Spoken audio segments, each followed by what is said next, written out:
일본은 지난 7월 4일부터 반도체와 스마트폰에 필수적으로 쓰이는 3대 핵심 소재인 플루오린 폴리이미드, 포토레지스트, 에칭가스인 고순도 불화수소에 대한 사실상의 금수 조치인 수출 규제를 한국에 대해 시행했는데요.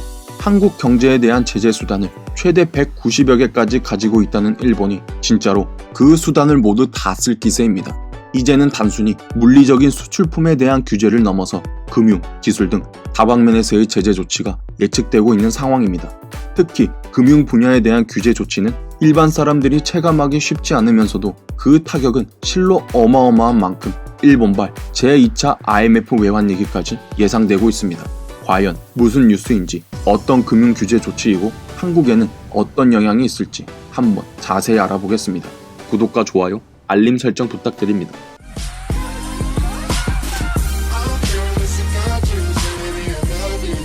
안녕하세요. 지식을 크고 넓게 알고 싶어하는 대식가입니다.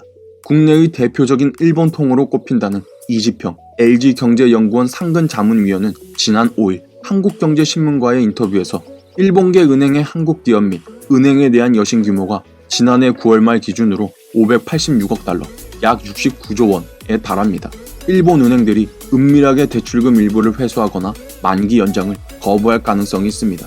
저 69조는 일본계 은행과 관련된 여신의 간접적인 최대 규모이고 금융감독원 금융통계정보 시스템과 국제금융센터 등에 따르면 2019년 3월 말 기준 미쓰비시 파이낸셜 그룹, 미쓰이 스미토모, 미즈호, 야마구치 등 일본계 4대 은행의 한국 기업과 한국에 진출한 일본 기업들의 국내 총 여신은 18조 2,995억 원이고 2019년 5월 말 기준 일본계 자금이 보유한 한국의 상장 주식 가치 또한 12조 4,710억 원으로 공식적인 통계에서 확인되는 한국에 풀린 일본계 자금만 해도 무려 31조 원에 달하는 상황입니다.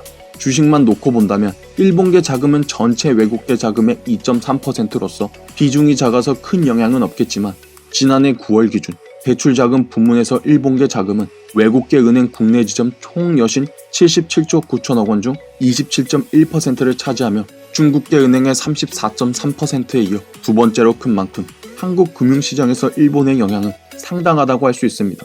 그도 그럴 수밖에 없는 것이 세계 최강의 기축통화인 달러의 파워에는 미치지 못하지만 일본 엔화는 어쨌든 기축통화 지위에 포함되는 것은 물론이고 전 세계인들에게는 최고의 안전자산으로 인식되고 있으며 엔케리 트레이드와 와타나베 부인으로 대표되는 말에서 알 수 있듯이 일본은 근 20년간 0%대 저금리를 유지하며 아예 없다시피 한 이자를 바탕으로 한국을 비롯하여 전 세계 신흥국 시장의 고금리 통화자산에 막대한 규모의 투자를 해왔고 하고 있기 때문입니다.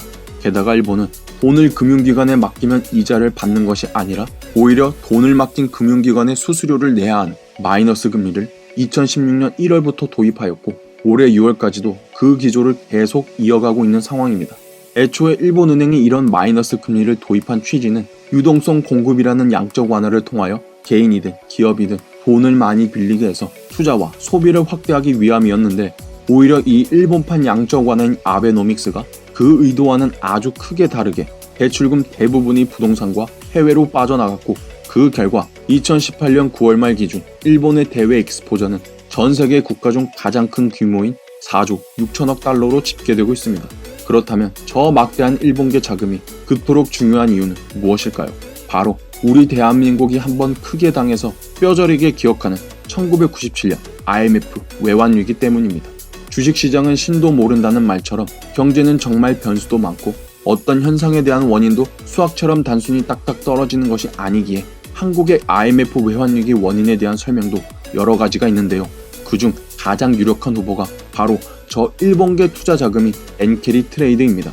과거 참여정부에서 경제부총리 겸 재정경제부 장관을 지냈던 권오규는 무려 12년 전인 2007년 8월 14일 예기치 못한 충격으로 엔케리 트레이드 투자 자금이 급격하게 회수된다면 1997년 외환위기와 같은 큰 혼란을 초래할 가능성도 있다.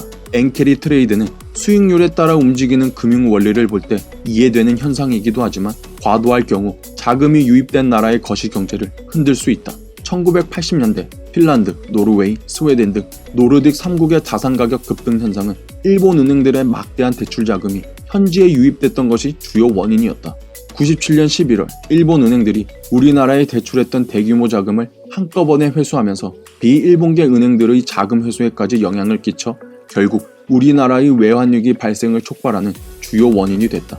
무려 12년 전 글이지만 틀어진 한일 관계 때문에 지금 문재인 정부에서 일어나려는 일을 완벽히 설명하고 있지 않습니까?